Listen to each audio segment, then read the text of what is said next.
Assalamualaikum warahmatullahi wabarakatuh. Selamat malam, salam sejahtera untuk semuanya. Yang kami hormati Ketua KPK Bapak Nawawi Pomolango dan seluruh pimpinan KPK, Ketua KPU yang saya hormati, Ketua Bawaslu, Ketua DKPP, yang kami hormati Kapolri atau yang mewakili, Jaksa Agung atau yang mewakili, yang kami hormati pasangan calon nomor 02 Bapak Prabowo Subianto, Bapak Gibran Rakabuming Raka, dan pasangan calon nomor urut 3 Bapak Ganjar Pranowo dan Bapak Mahfud MD, dan seluruh pimpinan partai, perwakilan partai pengusung, dan hadirin sekalian. Izinkan kami merespon apa yang tadi disampaikan oleh KPK. Kami melihat persoalan yang sama seperti tadi dipaparkan, bahwa komitmen untuk memberantas korupsi harus mulai dari puncak, dari yang paling atas.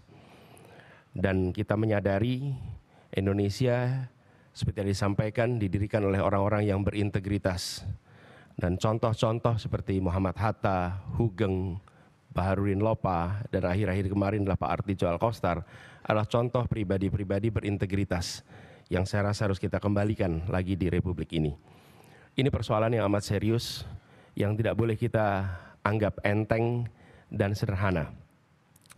Tadi disampaikan tentang Corruption Perception Index yang menurun, SPI, IPAK yang tadi ditunjukkan. Kami melihat ada problem yang amat serius di dalam kepercayaan publik terhadap pemberantasan korupsi. Yang itu juga tercermin. Bulan lalu ada survei CSIS terhadap lembaga-lembaga pemerintahan, dan di antara lembaga pemerintahan paling rendah kepercayaan adalah DPR, dan di atas DPR adalah KPK. Justru KPK bukan lembaga yang paling dipercaya, tapi termasuk lembaga yang paling rendah kepercayaannya. Karena itu kami ke depan berkomitmen untuk bisa melaksanakan beberapa hal.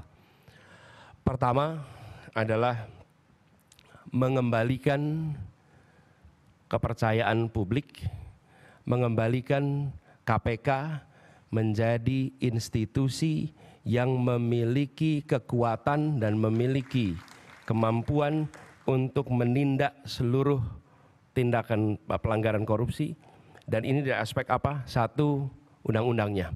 Kita ingin mengembalikan agar KPK berwibawa lagi secara legal seperti dulu. Dan ini artinya merevisi undang-undang KPK. Kami ingin agar revisi ini akan bisa mengembalikan KPK kepada posisi yang kuat. Yang kedua adalah standar etika yang tinggi di tubuh KPK. Kita ingat era di mana KPK datang di sebuah tempat, tidak mau ikut makan, tidak mau ikut kegiatan-kegiatan yang didanai di luar KPK. Standar yang tinggi itu harus dikembalikan di KPK.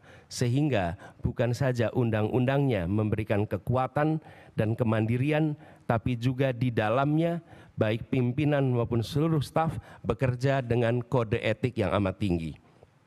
Yang ketiga adalah rekrutmen. Rekrutmen di KPK kita perbaiki sama-sama seperti tadi disampaikan yang diusulkan oleh Presiden di tingkat pimpinan maupun rekrutmen staf. Bukan sekedar mencari pekerjaan, tapi menjadi tempat untuk memberantas korupsi. Ini hal pertama yang kami ingin lakukan. Yang kedua adalah seperti katakan tadi, optimalisasi LHKPN. Dan kami setuju, bila tidak itu dilaksanakan, maka bisa dilakukan demosi, bahkan reposisi atau sanksi yang lain. Lalu kami melihat perlunya kita menuntaskan undang-undang atau RUU perampasan aset. Koruptor harus dimiskinkan, tidak ada pilihan lain. Ini adalah hukuman yang harus diberikan. Yang berikutnya adalah kami ingin mendorong konsep illicit enrichment dan trading in influence. Sesuai dengan UNCAC yang harapannya nanti akan menjadi arus utama dalam pemberantasan korupsi. Lalu yang tidak kalah penting, kami berencana untuk mendorong pengesahan RUU pendanaan politik. Karena salah satu problem utama adalah justru karena proses politik pelibatan, baik itu kegiatan partai politik, kegiatan kampanye yang tidak memberikan ruang yang cukup untuk pendanaan dari negara dan publik menjadi salah satu sumber korupsi yang terjadi di Republik ini. Kemudian kita berencana untuk memberikan hadiah yang layak bagi pemburu koruptor, sehingga yang memburu koruptor bukan hanya aparatur dari KPK, kepolisian, dan kejaksaan, tapi semua pihak yang ikut melaporkan, memburu, mereka mendapatkan reward yang setara. Ini adalah komitmen kami terkait dengan pemberantasan korupsinya. Yang berikutnya adalah terkait dengan sektor-sektor utamanya. Pemberantasan korupsi harus diselesaikan di semua sektor. Tapi kami melihat ada beberapa sektor utama yang harus diawalkan. Pertama adalah aspek pendapatan negara. Kami melihat penting sekali adalah aspek ini dilakukan tindakan yang serius, pajak, cukai, PNBP.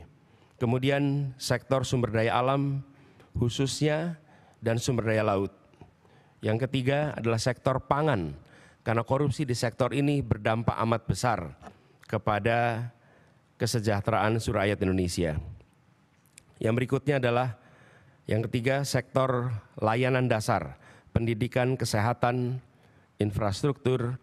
Ini memiliki efek yang amat besar pada kualitas pendidikan, kualitas pelayanan kesehatan, bahkan kualitas perekonomian karena infrastruktur yang terganggu oleh praktek-praktek korupsi. Berikutnya adalah bisnis ilegal, judi, narkoba, dan lain-lain. Inilah sektor-sektor utama yang dalam hemat kami perlu menjadi perhatian di dalam pemberantasan korupsi. Jadi Bapak-Ibu sekalian yang kami hormati, kami berkomitmen bukan sekedar karena saat ini dalam tanggung jawab untuk menjadi calon presiden, calon wakil presiden, dan dimintai komitmennya di KPK. Perlu kami sampaikan bahwa komitmen kami untuk memerangi korupsi sudah dimulai sejak zaman dulu. Zaman mahasiswa aktif untuk memerangi praktek-praktek korupsi di era KKN merajalela. Ketika kami bertugas sebagai akademisi, rektor, maka kami menetapkan mata kuliah anti korupsi sebagai mata kuliah wajib yang harus diambil oleh setiap mahasiswa. Dan waktu itu bekerja sama dengan KPK. Barangkali menjadi satu-satunya universitas di Indonesia, bahkan mungkin di dunia, yang menjadikan mata kuliah anti korupsi sebagai mata kuliah wajib. Dan tujuannya seperti disampaikan oleh Pak Nurul Gufron tadi, di aspek pendidikan kita ingin memangkas suplai potensi koruptor. Dan bila itu dikerjakan, harapannya dalam jangka panjang kita akan bisa mencegah potensi itu. Yang berikutnya, ketika kami bertugas di DKI, kami membentuk yang disebut sebagai Komisi Pencegahan Korupsi Ibu Kota, KPK Ibu Kota. Ini dikerjakan untuk kita mencegah praktek korupsi yang ada di dalam institusi Pemprov DKI Jakarta. Jadi Bapak Ibu sekalian kami hormati, soal ini adalah soal serius, bukan soal untuk main-main, bukan soal untuk guyonan. Ini adalah persoalan korupsi yang amat mendasar harus dibereskan. Dan kami tegaskan bahwa komitmen yang kami sampaikan di sini adalah komitmen kami melanjutkan apa yang sudah kami kerjakan selama ini. Bukan semata-mata karena ditugasi menjadi pasangan calon presiden, tapi ini adalah komitmen lama yang akan kami teruskan. Dan insya Allah ketika kami ditugaskan, maka integritas menjadi faktor nomor satu dalam penentuan pribadi-pribadi di pemerintahan. Termasuk ketika penyusunan kabinet, dalam penyusunan pimpinan-pimpinan lembaga, termasuk dalam mengusulkan nama-nama menjadi anggota KPK, pimpinan KPK. Ini semua bagian dari komitmen kita untuk mengembalikan agar kepercayaan rakyat pada pemimpin, kepercayaan rakyat kepada pemerintahan bisa pulih kembali, dan dengan kepercayaan itu kami yakin Indonesia akan bisa meraih semua yang dijanjikan oleh kemerdekaan. Seperti yang disampaikan tadi, 4 hal itu hanya akan bisa tercapai apabila kita memiliki komitmen untuk menjunjung tinggi integritas, kompetensi. Dan inilah komitmen yang kami berikan kepada seluruh rakyat Indonesia melalui forum yang terhormat pada malam hari ini. Terima kasih. Assalamualaikum warahmatullahi wabarakatuh. Terima kasih Bapak Anies Baswedan dan Bapak Muhaimin Iskandar yang telah menyampaikan respon dan komitmen anti korupsi. Kami silakan untuk kembali ke tempat duduk.